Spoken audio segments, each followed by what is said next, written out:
노가다꾼한테 내 딸 못 줘. 물이 제 얼굴에 쏟아졌습니다. 차갑고 시렸어요. 예비 사돈이라는 사람이 제 얼굴에 물을 뿌린 겁니다. 하객들이 일제히 고개를 돌렸습니다. 아들 도윤이가 돌처럼 굳어버렸어요. 저는 천천히 얼굴에 물을 닦았습니다. 그리고 입을 열었어요. 됐습니다. 평소에 제가 아니었거든요. 그날 무슨 일이 있었는지 이 이야기는 그날 아침으로 거슬러 올라갑니다. 구독과 좋아요 눌러주시면 큰 힘이 됩니다. 어디에서 듣고 계신지 댓글로 적어주시면 그쪽을 향해 복 받으시길 기도드리겠습니다. 그날 아침 저는 거울 앞에 섰습니다. 옥색 한복이었어요.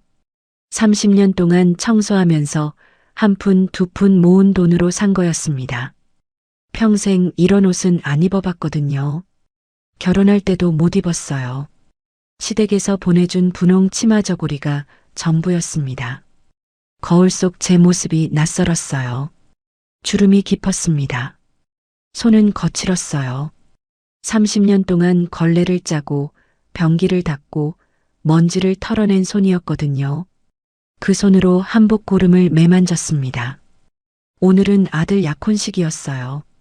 도윤이가 29이 됐습니다. 혼자 키웠어요. 남편이 세상을 떠난 게 도윤이가 4살 때였거든요. 그때부터 27년을 저 혼자 버텼습니다. 새벽 4시에 일어났어요. 청운건설 본사 건물 청소가 5시부터였거든요. 8시까지 청소하고 9시부터는 다른 빌딩으로 갔습니다. 하루에 3군데를 돌았어요. 그렇게 27년을 살았습니다. 도윤이는 그런 저를 본 적이 없어요. 새벽에 나가서 밤에 들어왔으니까요. 아이 밥은 미리 해놓고 나갔습니다.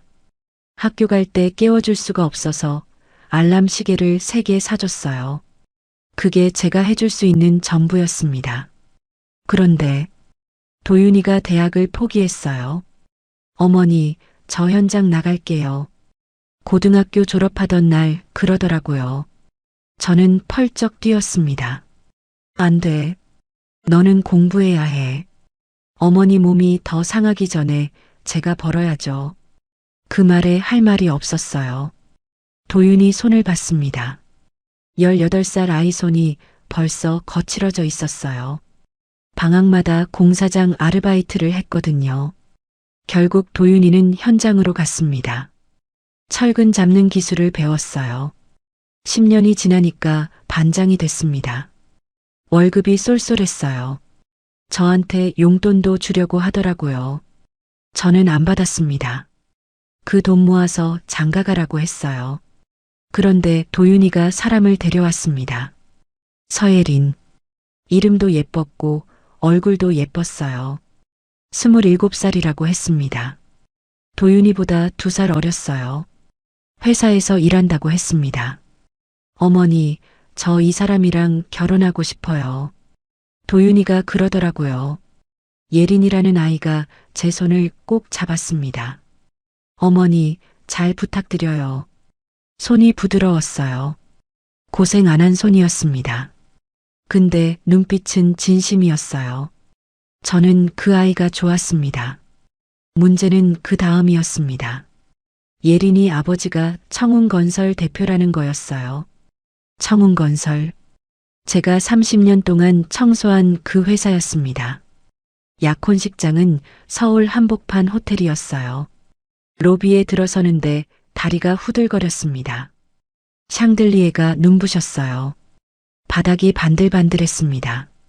제가 매일 닦는 바닥이랑 똑같은 대리석이었는데 여기는 제가 손님이었어요. 이상했습니다. 도윤이가 제 팔을 잡아줬어요. 어머니, 괜찮아요? 응, 괜찮아. 괜찮지 않았습니다. 가슴이 두근거렸어요. 불안했습니다. 뭔가 잘못될 것 같은 예감이 들었거든요. 연회장 문이 열렸습니다. 예린이가 달려왔어요. 샴페인색 드레스를 입고 있었습니다. 환하게 웃고 있었어요. 어머니, 오셨어요. 그 아이가 제 손을 잡았습니다. 따뜻했어요.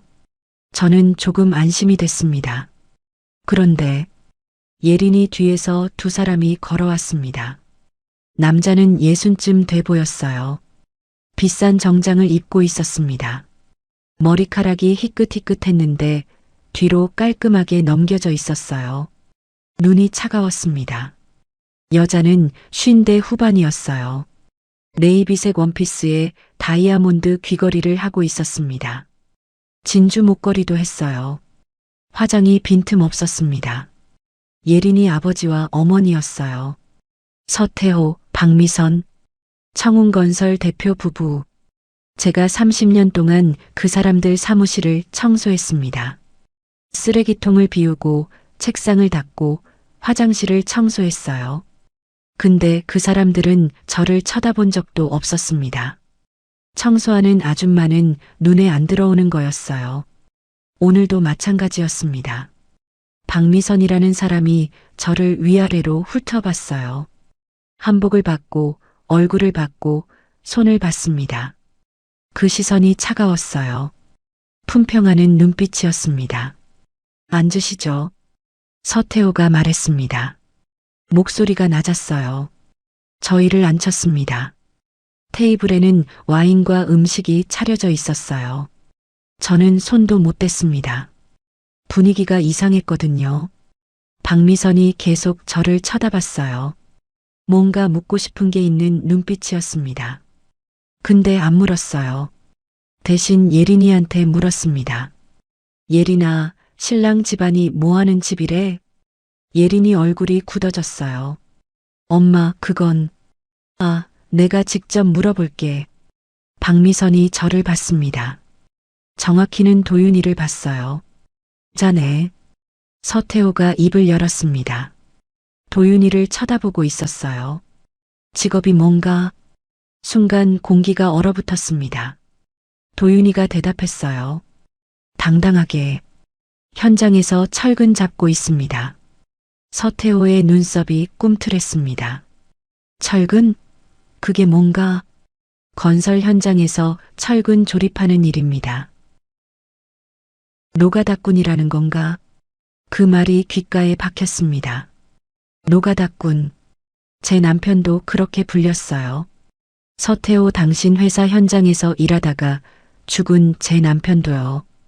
박미선의 얼굴이 일그러졌습니다. 노가다꾼이라고? 예린이가 급하게 말했어요. 엄마, 도윤 오빠는 기술자야. 자격증도 있고 반장도 하고 있어. 기술자? 노가다꾼이 무슨 기술자야? 박미선이 비웃었습니다. 저는 입술을 깨물었어요. 참았습니다. 아들 약혼식이니까요. 여기서 싸우면 안 됐습니다. 그런데 박미선이 테이블 위에 물잔을 집었어요. 저는 그 손을 봤습니다. 무슨 짓을 하려는지 몰랐어요. 아니, 알았는데 믿고 싶지 않았습니다. 물이 제 얼굴에 쏟아졌습니다. 차가웠어요. 시렸습니다. 30년 모은 돈으로 산 한복이 젖어갔어요. 물방울이 얼굴에서 뚝뚝 떨어졌습니다. 눈을 감았어요. 차마 뜰 수가 없었습니다. 노가다꾼한테 내 딸 못 줘. 박미선이 소리쳤습니다. 하객들이 웅성거렸어요. 다들 이쪽을 쳐다봤습니다. 저는 망신을 당한 거였어요. 약혼식장에서, 아들 앞에서, 수십 명이 보는 앞에서 도윤이가 벌떡 일어났습니다. 뭐 하시는 겁니까? 앉아. 서태호가 말했어요. 노가다꾼 주제에 우리 딸한테 접근한 주제에 뭘 따져? 도윤이의 주먹이 부들부들 떨렸습니다. 눈이 충혈돼 있었어요. 저는 그 손을 잡았습니다. 도윤아, 어머니. 도윤이 목소리가 떨렸어요. 눈에 눈물이 고여 있었습니다. 제가 모욕당하는 걸 보면서 아무것도 못하는 게 죽을 것 같았나 봐요. 저도 그랬습니다. 27년 동안 혼자 키운 아들이었어요. 새벽마다 일어나서 밥을 해놓고 나갔습니다. 밤에 들어와서 잠든 아이 얼굴 보는 게 유일한 낙이었어요. 그렇게 키운 아들이었습니다. 그 아들을 노가다꾼이라고 불렀어요. 제 앞에서, 제 아들 앞에서 물을 뿌렸습니다. 저는 천천히 얼굴에 물을 닦았어요. 손이 떨리지 않았습니다. 이상하게 차분해졌어요. 27년 동안 참아왔거든요. 모욕도, 무시도, 천대도 다 참았습니다. 근데 이건 달랐어요. 저는 참을 수 있어요. 근데 제 아들은 안 됐습니다. 서태호를 봤어요. 그 사람이 저를 쳐다보고 있었습니다. 비웃는 눈이었어요. 청소부 주제에 뭘 하겠냐는 눈빛이었습니다. 그 순간 30년 전이 떠올랐어요. 바로 저 사람이었습니다. 제 남편이 죽은 현장의 소장이 바로 서태호였어요. 안전장비 안 주고 공기 단축한다고 무리하게 굴리고 사고가 나니까 죽은 사람 탓을 했습니다. 그때 저는 아무것도 못했어요. 어린 아들이 있었으니까요. 싸우면 돈이 안 나올 것 같았습니다. 그래서 고개 숙이고 적은 보상금 받고 끝냈어요. 30년 동안 그 사람 회사를 청소하면서 증거를 모았습니다. 오늘 저는 일어났어요. 됐습니다. 제 입에서 그 말이 나왔어요. 평소에 제가 아니었습니다. 27년 동안 고개 숙이고 살았어요. 무시당해도 참았습니다. 천대받아도 웃었어요. 그래야 아들을 키울 수 있었거든요. 근데 오늘은 달랐습니다. 저는 천천히 일어났어요. 젖은 한복이 무거웠습니다. 물이 뚝뚝 떨어졌어요. 근데 손은 떨리지 않았습니다. 박미선이 저를 쳐다봤어요. 얼굴에 당황한 기색이 스쳤습니다. 청소부가 뭘 할 수 있겠냐는 표정이었어요. 근데 뭔가 불안한 눈빛이었습니다. 서태호도 저를 봤어요. 눈썹을 찌푸렸습니다. 뭐가 됐다는 거야? 저는 대답했습니다. 이런 집안에 우리 아들 장가 안 보냅니다. 연회장이 조용해졌어요. 하객들이 숨을 멈췄습니다. 누군가 숟가락을 떨어뜨리는 소리가 들렸어요. 그 소리가 유난히 크게 울렸습니다. 박미선의 얼굴이 붉어졌어요. 뭐라고?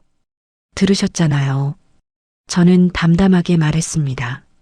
목소리가 떨리지 않았어요. 신기했습니다. 27년 동안 참아왔더니 막상 터지니까 차분해지더라고요. 노가다꾼이라고 하셨죠?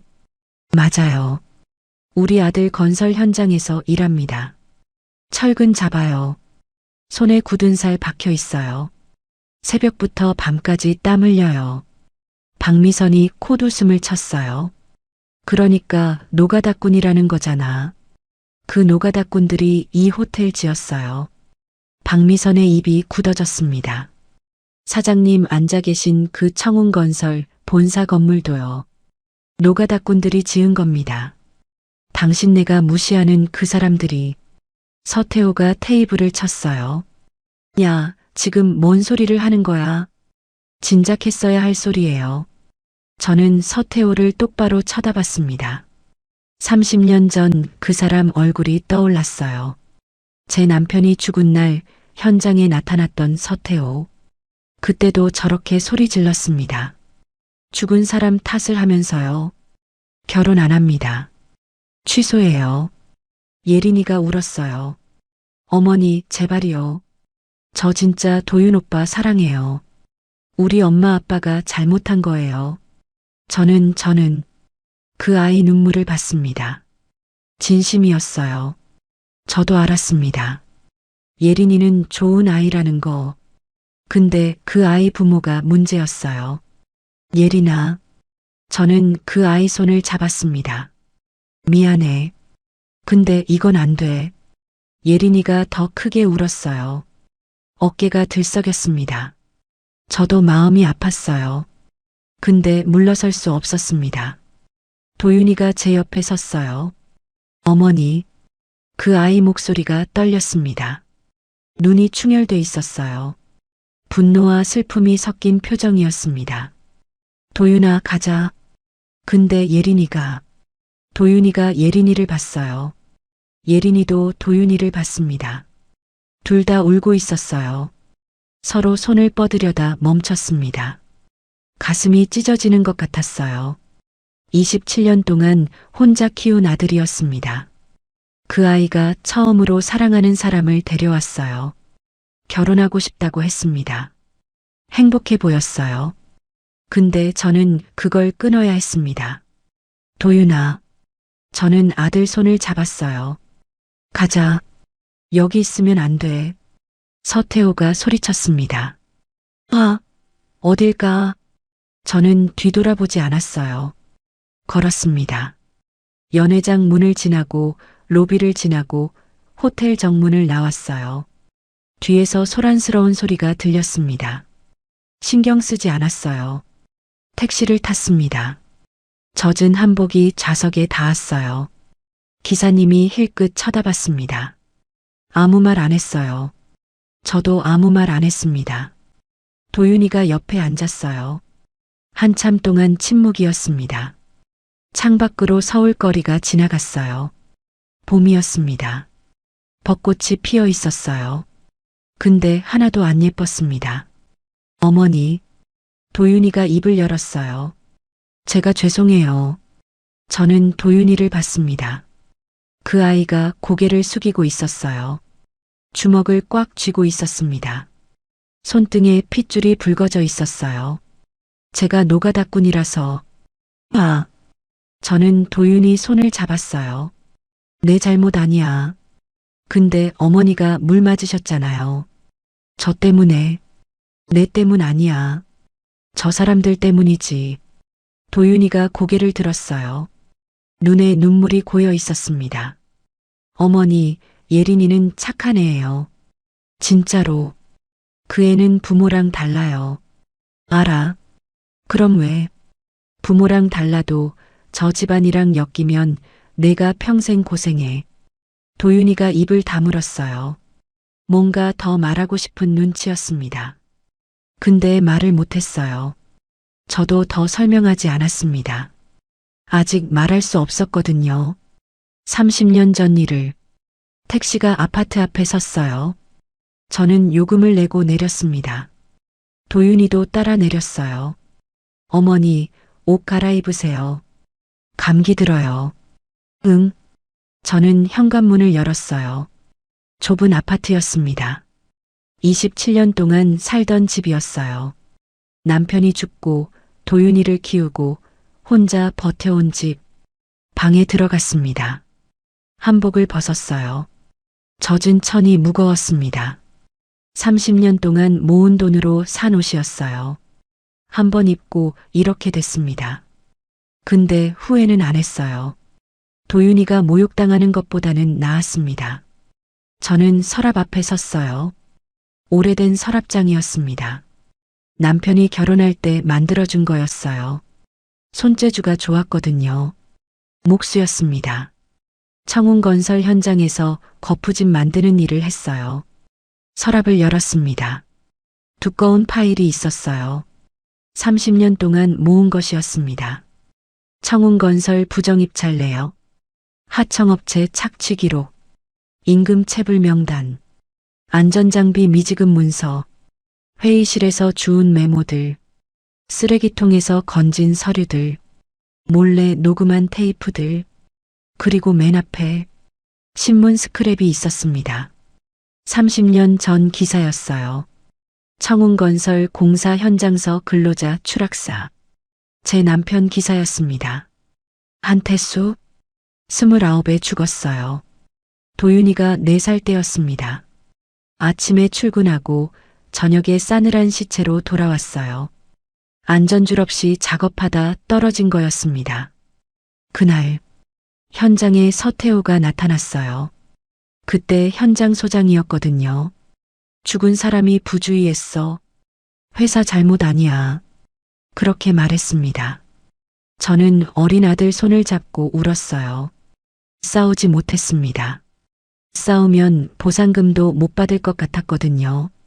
그래서 고개 숙이고 적은 돈 받고 끝냈어요.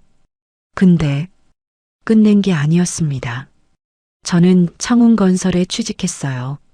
청소미화원으로 새벽에 출근해서 사무실을 청소했습니다. 쓰레기통을 비우고 책상을 닦고 회의실을 정리했어요. 30년 동안 청소하면서 봤습니다. 들었습니다. 주었습니다. 서태호가 어떤 짓을 하는지, 청운건설이 어떤 회사인지, 얼마나 많은 사람들이 당했는지 다 모았어요. 도윤이가 다 클 때까지 참았습니다. 복수하면 제가 잡혀갈 수도 있었거든요. 그럼 도윤이가 혼자 남아요. 그건 안 됐습니다. 근데 이제 도윤이가 다 컸어요. 29이 됐습니다. 죽은 남편 나이가 됐어요. 그리고 오늘 서태호 부부가 제 아들을 모욕했습니다. 제 얼굴에 물을 뿌렸어요. 이제 참을 이유가 없어졌습니다. 저는 파일을 들었어요. 전화번호부를 꺼냈습니다. 오래된 거였어요. 손때가 묻어 있었습니다. 이름을 찾았어요. 윤기철, 남편 동료였습니다. 같은 현장에서 일했어요. 남편이 죽은 뒤로 연락을 끊었습니다. 저는 도윤이 키우느라 정신없었고 기철 씨는 노조 일을 시작했다고 들었어요. 지금은 건설 노조 위원장이라고 했습니다. 저는 전화기를 들었어요. 30년 만에 그 사람에게 전화를 걸었습니다. 전화벨이 3번 울렸습니다. 여보세요? 낯익은 목소리였어요. 30년이 지났는데도 알아들었습니다. 조금 낮아졌고 조금 거칠어졌지만 기철 씨 목소리였어요. 기철 씨. 누구세요? 한태수 씨 아내예요. 정순이요. 전화기 너머로 숨소리가 들렸습니다. 한참 동안 아무 말이 없었어요. 정순이? 네. 30년 만이다. 네. 30년 만이에요. 기철 씨가 한숨을 쉬었어요. 무거운 한숨이었습니다. 무슨 일이야? 저는 대답했어요. 서태호요. 그 사람한테 복수하려고요. 전화기 너머가 또 조용해졌습니다. 그리고 기철 씨가 말했어요. 어디서 만날까? 다음 날 저녁이었습니다. 노조 사무실은 서울 외곽에 있었어요. 낡은 건물 4층이었습니다. 계단을 올라가는데 다리가 후들거렸어요. 30년 만이었거든요. 문을 열었습니다. 기철 씨가 일어섰어요. 머리가 하얘져 있었습니다. 30살 때는 새까맸거든요. 얼굴에 주름이 깊었어요. 눈 밑에 그늘이 있었습니다. 30년이라는 세월이 고스란히 묻어 있었어요. 정순아. 기철 씨가 저를 불렀습니다. 반말이었어요. 옛날처럼 남편 친구였으니까요. 기철 씨, 오래간만이에요. 저는 고개를 숙였습니다. 기철 씨가 자리를 권했어요. 낡은 소파였습니다. 앉으니까 푹 꺼졌어요. 사무실 벽에 사진들이 걸려 있었습니다. 흑백 사진도 있었고 컬러 사진도 있었어요. 영정 사진들이었습니다. 건설 현장에서 죽은 사람들 수십 명이었어요. 그 중에 남편 사진도 있었습니다. 한태수 29살 얼굴이었어요. 웃고 있었습니다. 결혼 사진에서 오린 것 같았어요. 저도 같은 사진을 가지고 있었거든요. 태수 사진 여기 걸어뒀어. 기철 씨가 말했습니다. 잊으면 안 되니까. 저는 대답을 못했어요. 목이 메었습니다. 이거 저는 가방에서 파일을 꺼냈어요. 30년 동안 모은 거예요. 기철 씨가 파일을 받았습니다. 첫 장을 넘겼어요. 눈이 커졌습니다. 이게 뭐야? 청운건설 부정입찰 내역이에요. 2005년부터 2020년까지. 기철 씨가 다음 장을 넘겼어요. 또 눈이 커졌습니다.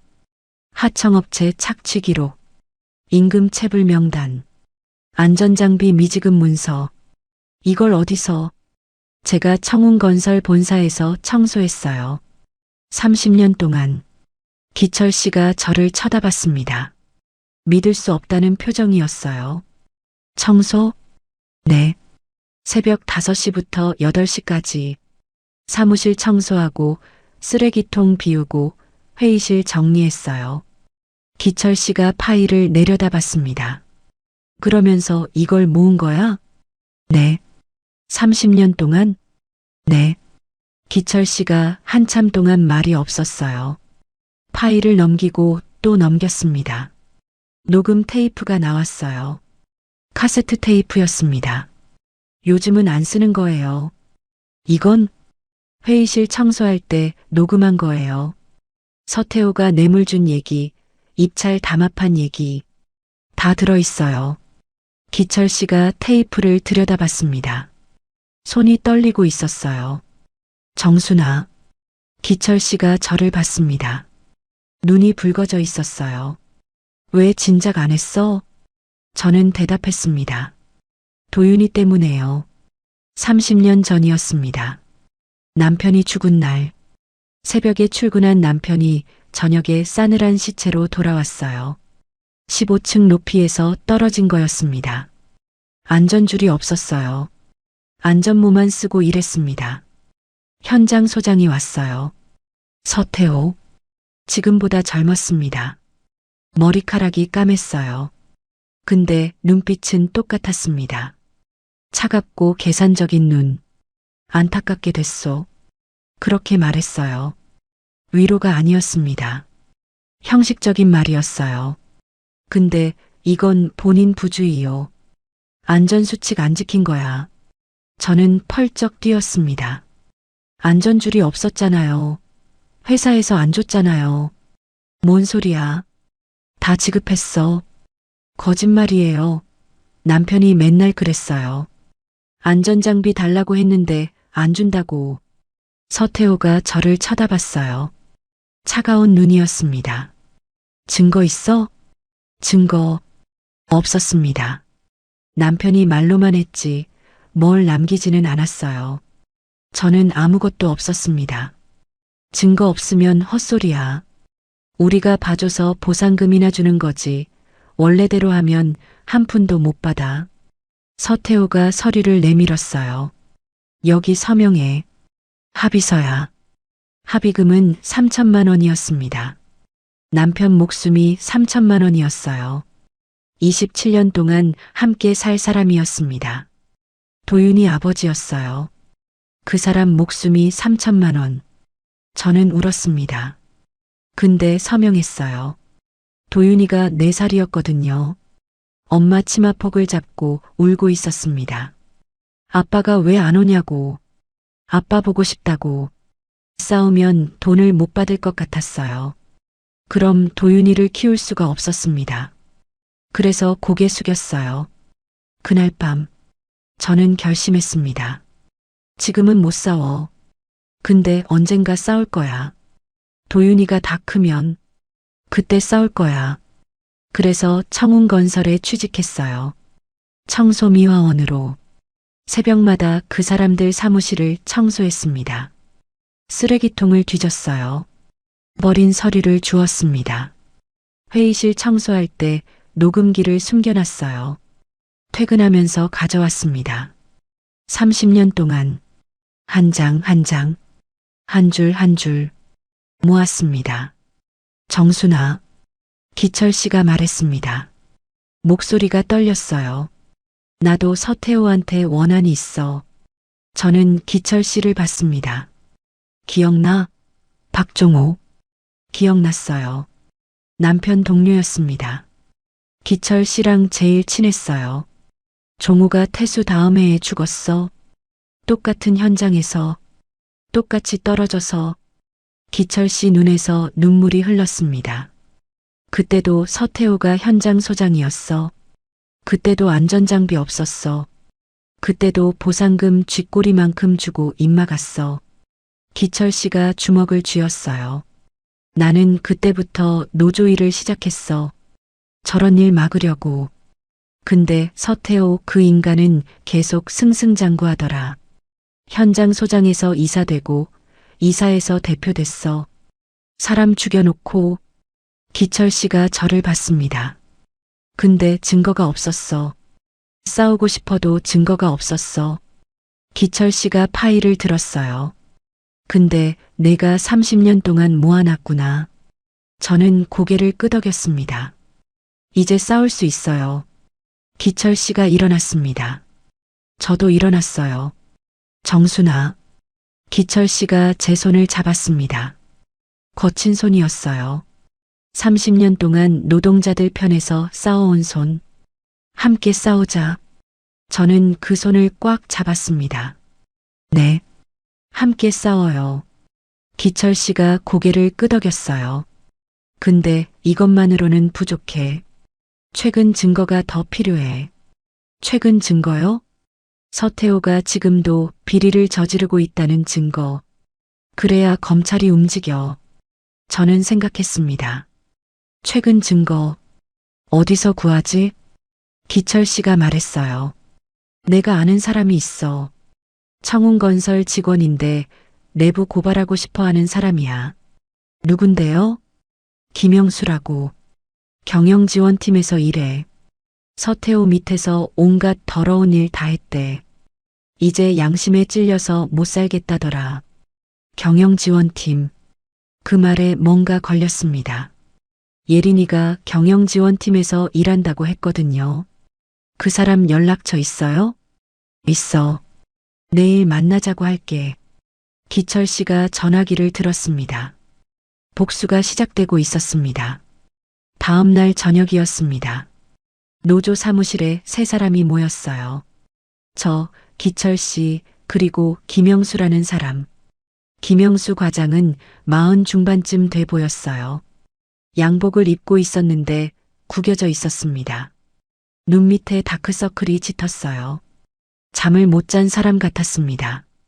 윤 위원장님한테 들었습니다. 김영수 과장이 말했어요. 목소리가 떨렸습니다. 제가 증거를 가져왔습니다. 그 사람이 주머니에서 USB를 꺼냈어요. 작은 검은색 USB였습니다. 뭐가 들어있어요? 제가 물었습니다.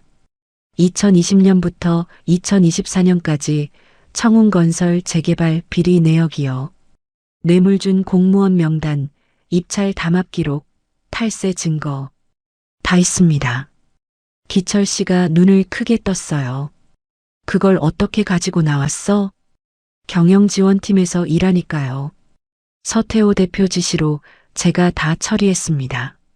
뇌물도 제가 전달했어요. 입찰 담합도 제가 연락했고요. 김영수 과장이 고개를 숙였습니다. 그러다 보니까 못 살겠더라고요. 밤마다 악몽을 꿔요. 죽은 사람들이 나와요. 죽은 사람들이요? 안전사고로 죽은 사람들이요. 서태호 대표가 안전비용 빼돌린 거 저도 알아요. 그 돈으로 뇌물 줬거든요. 저는 그 말에 이를 악물었습니다. 안전비용을 빼돌렸어요. 그래서 안전장비가 없었던 거였습니다. 그래서 제 남편이 안전줄 없이 일하다 떨어진 거였어요. 왜 이제야 나서요? 제가 물었습니다. 목소리가 차가웠어요. 어쩔 수 없었습니다. 김영수 과장이 저를 봤어요. 무서웠습니다. 서태호 대표가 무서웠어요. 근데 그 사람이 말을 멈췄습니다. 잠시 후 다시 입을 열었어요. 얼마 전에 딸이 물어봤어요. 아빠 회사가 사람 죽이는 회사라는데 사실이냐고. 김영수 과장 눈에 눈물이 고였습니다. 그 말 듣고 못 견디겠더라고요. 딸한테 떳떳하고 싶었습니다. 저는 그 사람을 쳐다봤어요. 미울 수도 있었습니다. 이 사람도 공범이었으니까요. 근데 지금 용기를 내고 있었어요. 늦었지만 나서고 있었습니다. 고마워요. 제가 말했습니다. 용기 내줘서 고마워요. 김영수 과장이 고개를 끄덕였어요. 눈물을 훔쳤습니다. 기철 씨가 USB를 받았어요. 이거면 충분해.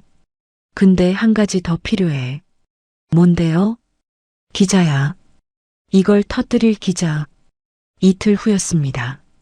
서울 시내 한 카페에서 만났어요. 기자 이름은 이수연. 30대 중반쯤 돼 보였습니다. 짧은 머리에 안경을 쓰고 있었어요. 날카로운 눈이었습니다. 윤기철 위원장님한테 연락받았어요. 이수연 기자가 말했습니다. 청운건설 비리 건이라고요. 네. 저는 파일과 USB를 테이블 위에 올려놨어요. 이게 전부예요. 이수연 기자가 파일을 열었습니다. 첫 장을 보더니 눈이 커졌어요. 이게 진짜예요? 30년 동안 모은 거예요. 제가 청운건설 본사에서 청소 일했거든요. 이수연 기자가 저를 쳐다봤습니다. 눈빛이 달라졌어요. 호기심에서 존경으로 바뀌는 것 같았습니다. 30년이요? 네. 30년이요. 이수연 기자가 파일을 계속 넘겼어요. 녹음 테이프를 봤습니다. USB를 봤습니다. 한참 동안 아무 말이 없었어요. 그러다 고개를 들었습니다. 이 정도면 됩니다. 저는 숨을 내쉬었어요. 긴장했던 게 풀렸습니다. 방송 언제 나가요? 바로는 안 돼요. 검증이 필요하거든요. 최소 2주는 걸려요. 2주요? 근데 방송보다 더 좋은 방법이 있어요. 이수연 기자가 말했습니다. 공개 폭로요. 공개 폭로? 네. 서태호 대표가 사람들 앞에 있을 때 증거를 터뜨리는 거예요. 그 자리에서 체포되게 만드는 거죠. 방송보다 임팩트가 세요. 기철 씨가 끼어들었어요. 그런 자리가 있어. 청운건설 창립 30주년 기념식. 다음 주 토요일이야. 창립 30주년이요? 응. 서태호가 직접 연설해. VIP들도 많이 와. 정치인, 공무원, 재계 인사들. 이수연 기자 눈이 반짝였습니다. 거기서 터뜨리면 완벽해요. 생중계도 되고 현장에서 바로 체포될 수 있어요. 저는 생각했습니다. 청운건설 창립 30주년. 공교롭게도 제 남편이 죽은 게 30년 전이었어요. 청운건설이 세워진 해에 남편이 죽었습니다. 그리고 30년 후 그 기념식에서 서태호가 끝나는 거예요. 그렇게 해요. 제가 말했습니다. 거기서 끝내겠습니다. 그날부터 준비가 시작됐습니다. 이수연 기자가 검찰에 연락했어요. 탐사보도팀 변호사를 통해서 증거를 전달했습니다. 검찰이 움직이기 시작했어요. 기철 씨는 피해 노동자들을 모았습니다. 임금 체불당한 사람들, 산재 은폐 피해자 유가족들, 부당해 고당한 사람들, 20명 넘게 모였어요. 저는 기념식 정보를 모았습니다. 청운건설 본사에서 청소하면서 들었거든요. 기념식 장소, 시간, 순서, 참석자 명단 다 알아냈어요. 기념식은 오후 5시에 시작해요. 제가 말했습니다. 서태호 대표 연설이 5시 30분이에요. 그때 영상을 틀면 돼요. 이수연 기자가 고개를 끄덕였어요. 제가 기념식장에 들어갈게요. 언론사 초청도 있으니까. 영상은 어떻게 틀어요? 기철 씨가 물었습니다. 기념식장 AV 시스템에 접근해야 해요. 근데 그게 문제예요. 보안이 철저하거든요. 그때 제 전화가 울렸습니다. 모르는 번호였어요. 저는 잠시 망설이다가 받았습니다. 여보세요? 어머니. 예린이 목소리였어요. 예린아? 어머니, 저예요. 드릴 말씀이 있어요. 저는 기철 씨와 이수연 기자를 쳐다봤습니다. 잠시 자리를 피했어요. 무슨 일이야? 어머니가 아버지한테 복수하려는 거 알아요. 심장이 덜컥 내려앉았습니다. 그걸 어떻게 해? 김영수 과장님이 저한테 말했어요. 저도 경영지원팀이잖아요. 저는 입을 다물었습니다. 들킨 거였어요. 예린이가 서태호한테 말하면 끝이었습니다. 어머니, 예린이가 말했어요. 저 도와드릴게요. 뭐? 아버지 비밀 금고 비밀번호 알아요. 진짜 장부가 거기 있어요. 뇌물 준 정치인 명단, 해외 비자금 계좌. 다 있어요. 저는 말을 잃었습니다. 왜 우리를 도와? 예린이가 한참 동안 대답을 안 했어요. 그리고 말했습니다. 저 경영지원팀에서 일하면서 다 봤어요. 아버지가 뭘 하는지, 사람들한테 뭘 했는지. 예린이 목소리가 떨렸습니다. 아버지한테 말했어요. 이러시면 안 된다고. 근데 아버지가 그러더라고요. 가만히 있으래요. 넌 몰라도 된대요. 그때 알았어요. 이 사람은 내 아버지가 아니라 그냥 청운건설 대표라는 거. 저는 한참 동안 아무 말도 못했어요. 예린이는 좋은 아이였습니다. 처음부터 알았어요. 근데 이렇게까지 할 줄은 몰랐습니다. 어머니, 예린이가 말했어요. 도윤 오빠 사랑해요. 그리고 더는 아버지 편에 설 수 없어요. 기념식까지 일주일이 남았습니다. 기념식 5일 전이었습니다. 노조 사무실에 사람들이 모였어요. 20명이 넘었습니다. 좁은 사무실이 가득 찼어요. 다들 청운건설 때문에 피해본 사람들이었습니다. 흰 머리 할아버지가 있었어요. 70은 넘어 보였습니다. 지팡이를 짚고 있었어요. 아들을 잃었어요. 15년 전에 청운건설 현장에서 추락해서. 할아버지 목소리가 떨렸습니다. 보상금 2천만 원 받았어요. 아들 목숨이 2천만 원이래요. 젊은 여자도 있었어요. 30 초반쯤 돼 보였습니다. 아기를 안고 있었어요. 남편이 반신불수가 됐어요. 작년에요. 청운건설 현장에서 자재가 떨어졌어요. 그 여자 눈에 눈물이 고였습니다. 산재 처리해달라고 했더니 안 해줬어요. 내가 부주의했다고. 증거 있냐고. 중년 남자도 있었어요. 저는 임금 체불당했습니다. 6개월치요. 청운건설 하청업체에서 일했는데 청운건설이 하청비 안 줘서 우리한테 월급을 못 줬어요. 한 사람 한 사람. 다들 사연이 있었습니다.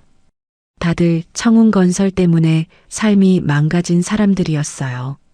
기철 씨가 저를 쳐다봤습니다. 정순아, 내가 말해. 저는 일어났어요. 다리가 떨렸습니다. 이렇게 많은 사람 앞에서 말해본 적이 없었거든요. 근데 해야 했습니다. 저도 남편을 잃었습니다. 사람들이 저를 쳐다봤어요. 30년 전이에요. 청운건설 현장에서 추락했어요. 안전줄 없이 일하다가 저는 목이 메었습니다. 근데 계속 말했어요. 그때 현장 소장이 서태호였어요. 지금 청운건설 대표요. 사람들 사이에서 웅성거리는 소리가 났습니다. 서태호가 제 남편 죽여놓고 보상금 3천만 원 줬어요. 그리고 제 탓이래요. 부주의했다고.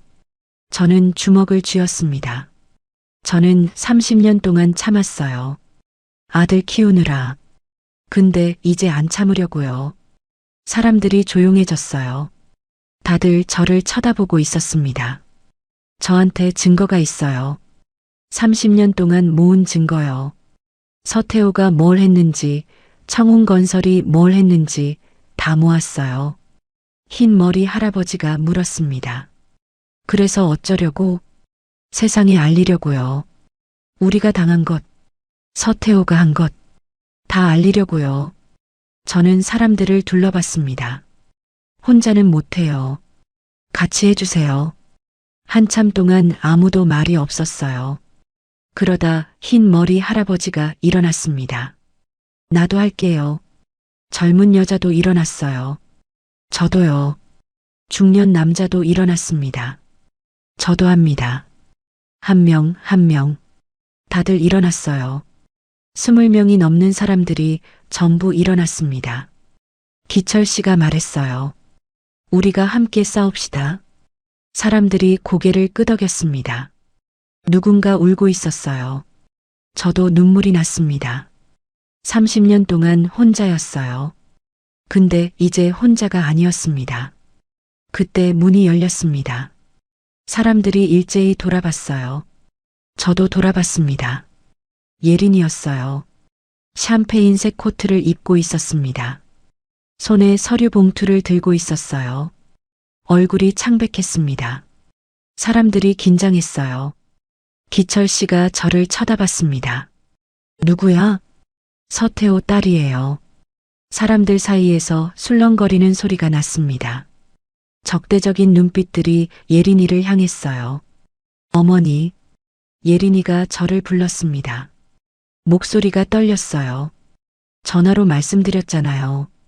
제가 도우러 왔어요. 저는 예린이에게 다가갔습니다. 사람들이 지켜보고 있었어요. 왜 직접 왔어?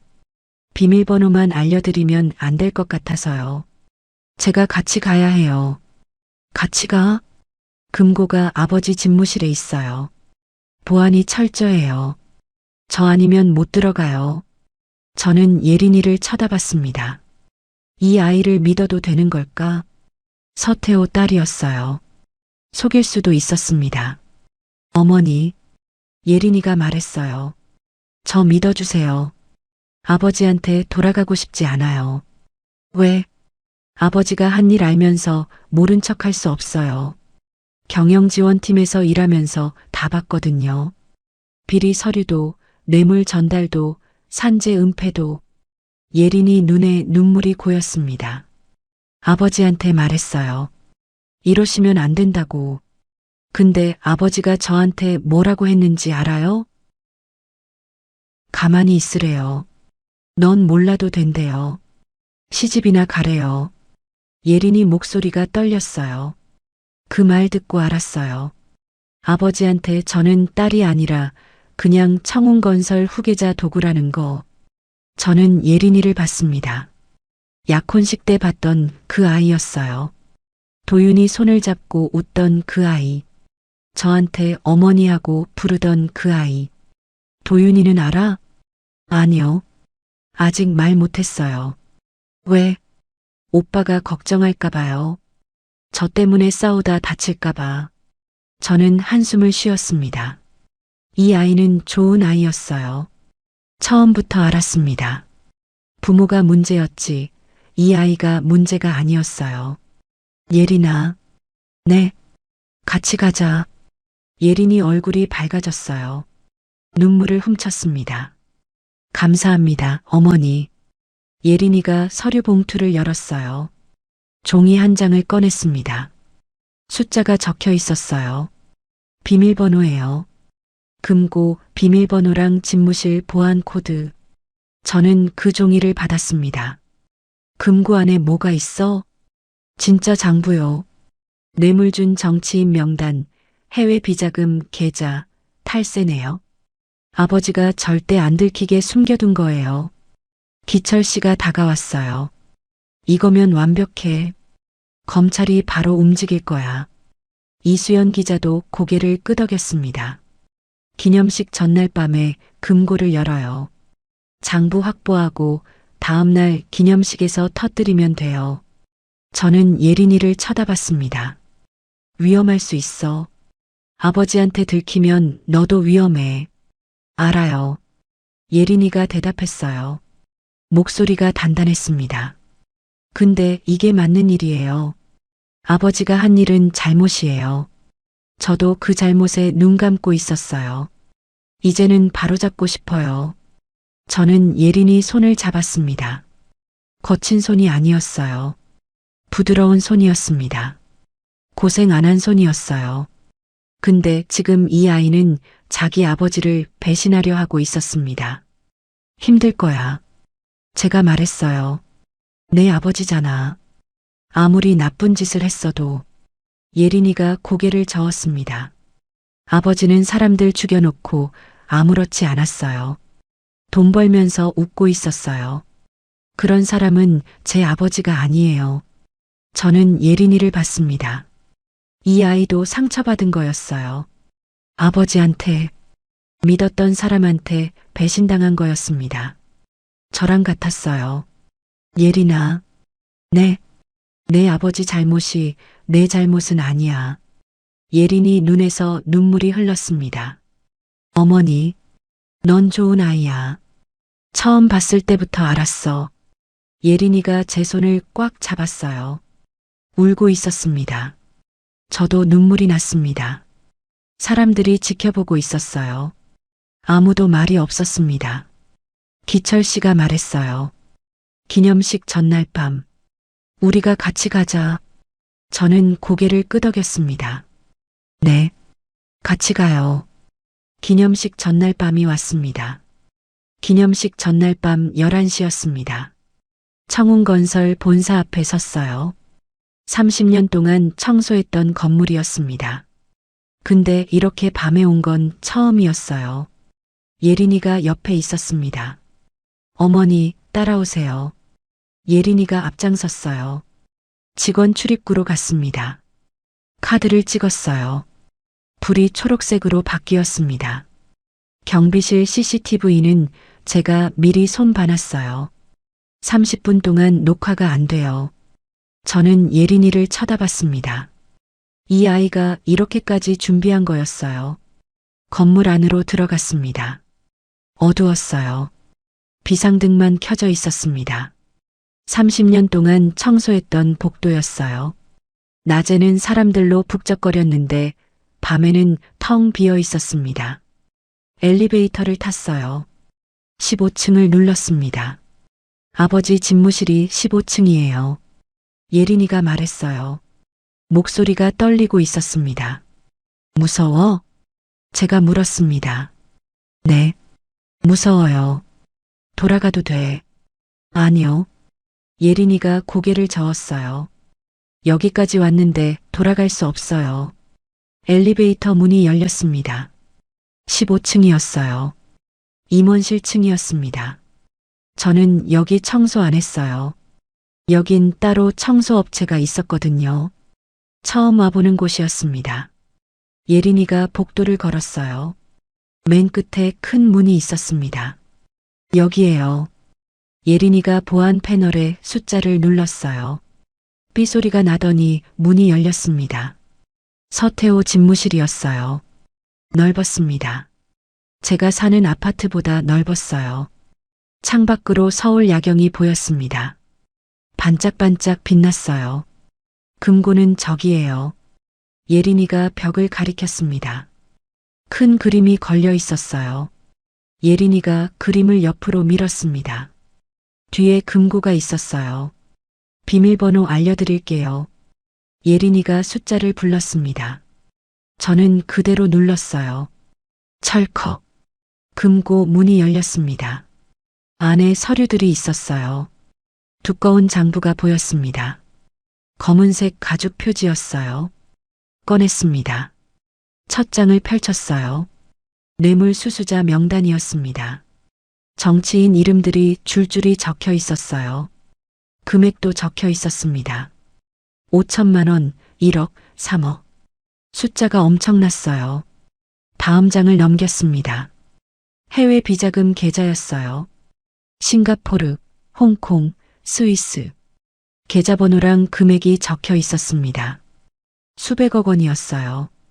다음 장, 탈세 내역이었습니다. 허위 영수증, 가짜 거래처, 이중장부. 다 적혀 있었어요. 저는 손이 떨렸습니다. 이게 증거였어요. 30년 동안 찾던 증거. 서태호를 끝낼 수 있는 증거. 다 가져가세요. 예린이가 말했어요. 저는 장부를 가방에 넣었습니다. 다른 서류들도 챙겼어요. USB도 있었습니다. 그것도 가져갔어요. 이제 가요. 예린이가 말했습니다. 저는 금고 문을 닫았어요. 그림을 원래대로 걸었습니다. 집무실을 나왔어요. 엘리베이터를 타고 내려갔습니다. 건물을 나왔어요. 밖에 기철 씨가 기다리고 있었습니다. 차 안에서요. 됐어? 됐어요. 저는 가방을 들어 보였습니다. 기철 씨가 웃었어요. 처음 보는 웃음이었습니다. 내일이다. 내일 끝낸다. 저는 고개를 끄덕였습니다. 30년이었어요. 30년을 기다렸습니다. 내일이면 끝이었어요. 다음 날 오후 5시 청운건설 창립 30주년 기념식이 열렸습니다. 서울 시내 대형 호텔이었어요. 연회장이 사람들로 가득 찼습니다.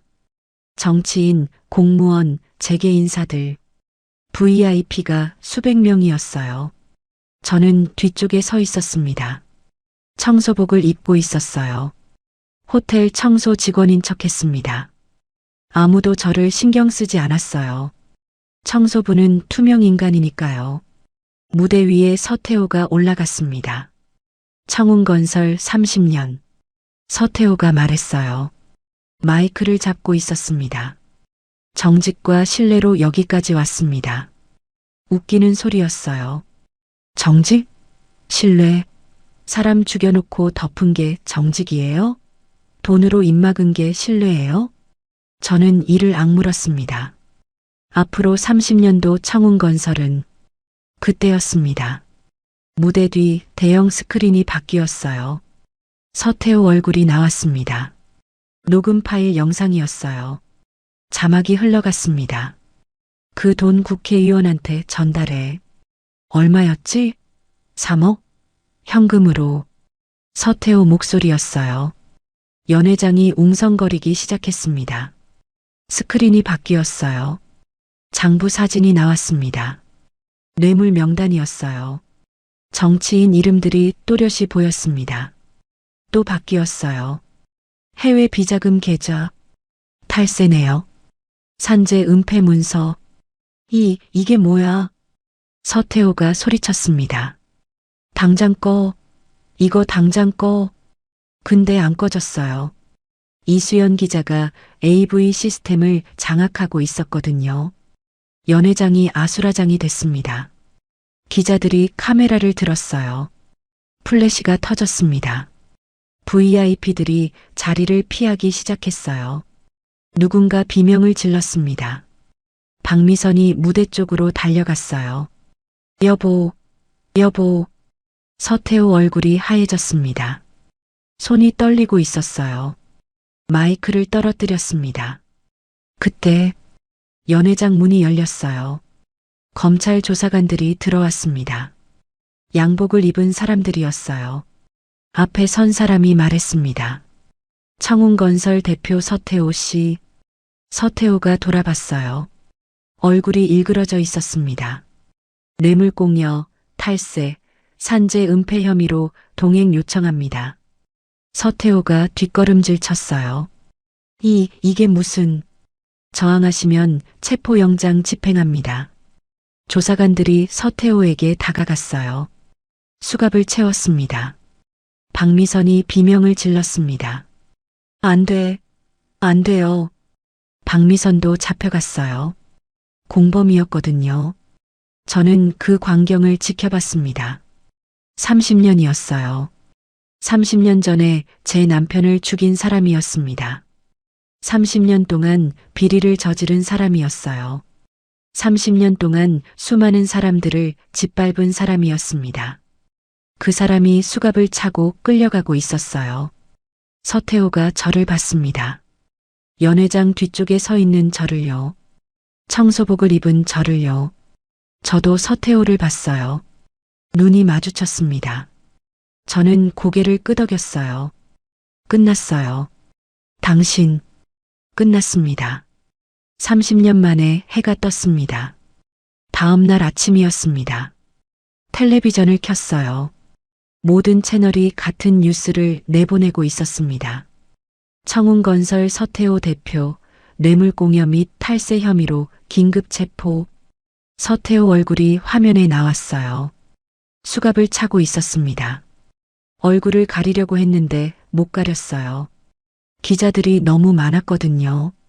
검찰은 청운건설 본사를 압수수색하고 관련 임직원 10여 명을 소환했습니다. 화면이 바뀌었어요. 박미선이 나왔습니다. 머그샷이었어요. 어제까지 다이아몬드 귀걸이 하고 있던 사람이 죄수복을 입고 있었습니다. 서태호 대표의 부인 박미선 씨도 공범 혐의로 구속됐습니다. 저는 텔레비전 앞에 앉아 있었어요. 아무 말도 안 나왔습니다.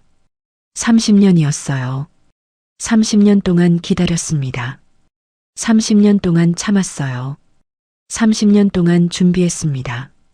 끝났어요. 전화벨이 울렸습니다. 기철 씨였어요. 정순아.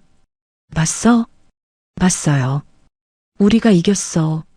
저는 대답을 못했어요. 목이 메었거든요. 울어도 돼. 30년 참았잖아. 기철 씨가 말했습니다. 저는 울었어요. 소리내서 울었습니다. 30년 동안 모든 눈물이 쏟아졌어요. 일주일 후였습니다. 검찰 발표가 있었어요. 청운건설 수사가 확대됐습니다. 서태호한테 뇌물 받은 정치인들, 공무원들이 줄줄이 소환됐어요. 피해자 배상 결정도 났습니다. 산재 은폐 피해자들, 임금 체불 피해자들, 부당해고 피해자들, 수백 명이었어요. 청운건설 자산을 팔아서 배상금을 주기로 했습니다. 노조 사무실에서 발표를 봤어요. 흰 머리 할아버지가 울었습니다. 아들 잃은 지 15년 만이었어요. 젊은 여자도 울었어요. 아기를 안고 울었습니다. 남편 치료비가 나오게 됐어요. 저도 울었습니다. 제 남편 한태수 씨 이름도 피해자 명단에 있었거든요. 30년 전에 죽은 사람이었는데 이제야 인정받은 거였어요. 기철 씨가 제 어깨를 두드렸습니다. 태수가 보고 있을 거야. 저는 고개를 끄덕였어요. 보고 있겠죠. 어딘가에서. 한 달이 지났습니다. 도윤이가 집에 왔어요. 어머니. 도윤이가 저를 불렀습니다. 얼굴이 많이 야위어 있었어요. 한 달 동안 고생했나 봐요. 밥 먹었어? 네. 먹었어요. 도윤이가 저를 쳐다봤습니다. 어머니. 감사합니다. 뭘? 아버지 일도 그렇고 저 때문에 힘드셨잖아요. 저는 도윤이 손을 잡았어요. 내 때문에 힘들었던 거 아니야. 내가 있어서 버틴 거야. 도윤이 눈에 눈물이 고였습니다. 어머니, 30년 동안 너 키우면서 버텼어. 내가 아니었으면 못 버텼어. 도윤이가 제 손을 꽉 잡았어요. 어머니, 앞으로 제가 잘할게요. 어머니 고생 안 시킬게요. 저는 웃었습니다. 그래, 내가 행복하면 돼. 도윤이가 잠시 머뭇거렸어요. 뭔가 말하고 싶은 눈치였습니다. 왜? 예린이요. 저는 도윤이를 봤어요. 예린이가 어때서? 만나도 되겠어요? 며칠 후였습니다. 예린이가 찾아왔어요. 도윤이 없이 혼자 왔습니다. 어머니, 예린이가 고개를 숙였어요. 깊이 숙였습니다. 죄송합니다. 저는 예린이를 쳐다봤습니다. 뭐가 죄송해? 아버지 때문에 어머니가 고생하셨잖아요. 아버지가 어머니 남편을, 도윤 오빠 아버지를, 예린이가 말을 잇지 못했어요. 울고 있었습니다. 저희 가족 때문에 어머니 가족이 망가졌잖아요. 30년 동안 힘드셨잖아요. 저는 한숨을 쉬었습니다. 예린이를 원망할 수도 있었어요. 서태호 딸이니까요. 그 집안 피가 흐르니까요. 근데 이 아이가 뭔 죄예요? 아버지를 선택해서 태어난 게 아니잖아요. 예린아. 네. 일어나. 예린이가 고개를 들었어요. 눈이 빨갛게 부어 있었습니다. 저는 예린이 손을 잡았어요. 내 아버지 잘못이 내 잘못은 아니야. 예린이 눈에서 눈물이 흘렀습니다. 어머니, 너는 용기 냈잖아. 아버지 잘못을 바로잡으려고 나섰잖아. 그거면 됐어. 예린이가 울었어요. 제 손을 잡고 울었습니다. 저도 울었어요. 이 아이도 피해자였어요. 서태호한테 상처받은 피해자. 저랑 같았습니다. 예린아. 네. 도윤이 맞나? 예린이가 저를 봤어요. 눈이 커졌습니다. 진짜요? 응. 맞나? 그 애가 좋아하잖아. 예린이가 또 울었어요. 근데 이번엔 웃으면서 울었습니다. 감사합니다, 어머니. 정말 감사합니다. 저는 예린이를 안아줬어요. 이 아이가 며느리가 되는 거였습니다. 서태호 딸이 제 며느리가 되는 거였어요. 세상 참 아이러니했습니다. 근데 괜찮았어요.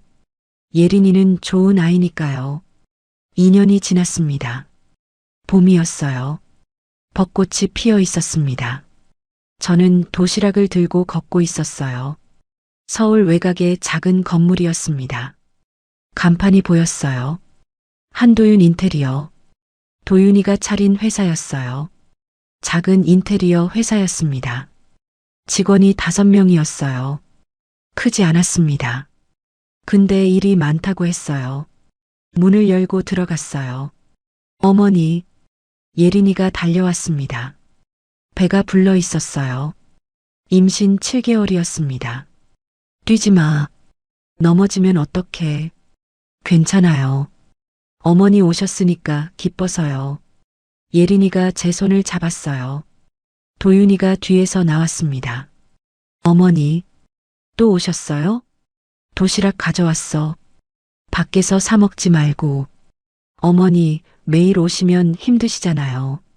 힘들긴. 이 정도 거리가 뭐가 힘들어. 저는 도시락을 내려놨어요. 도윤이랑 예린이가 마주 앉았습니다. 밥을 먹기 시작했어요. 저는 그 모습을 봤습니다. 2년 전에는 상상도 못했어요. 서태호 딸이 제 며느리가 될 줄, 도윤이가 회사 사장이 될 줄, 제가 손주를 기다리게 될 줄, 다 달라졌습니다. 서태호는 징역 15년을 받았어요. 박미선은 징역 7년이었습니다. 청운건설은 해체됐어요. 피해자들은 배상금을 받았습니다. 기철 씨는 아직도 노조 일을 하고 있었어요. 가끔 전화가 와요. 잘 지내냐고. 저는 청소 일을 그만뒀습니다. 도윤이가 그만두라고 했거든요. 이제 쉬시라고. 처음엔 어색했어요. 30년 동안 일만 했으니까요. 근데 지금은 괜찮았습니다. 할 일이 생겼거든요. 손주 맞을 준비요. 어머니, 예린이가 저를 불렀어요. 왜? 이름 생각해 보셨어요? 아기 이름요. 저는 잠시 생각했습니다. 태수. 도윤이가 저를 봤어요. 아버지 이름이요? 응. 남자아이면 태수, 여자아이면 태연. 도윤이 눈에 눈물이 고였습니다. 감사합니다, 어머니. 저는 웃었어요. 창밖으로 벚꽃이 보였습니다. 하얗게 피어 있었어요. 바람이 불면 꽃잎이 날렸습니다. 2년 전 봄이 떠올랐어요. 그때도 봄이었습니다. 벚꽃이 피어 있었어요. 근데 그때는 택시 안에서 울고 있었습니다. 아들이 모욕당하고 제가 물벼락 맞고 세상이 무너진 것 같았어요.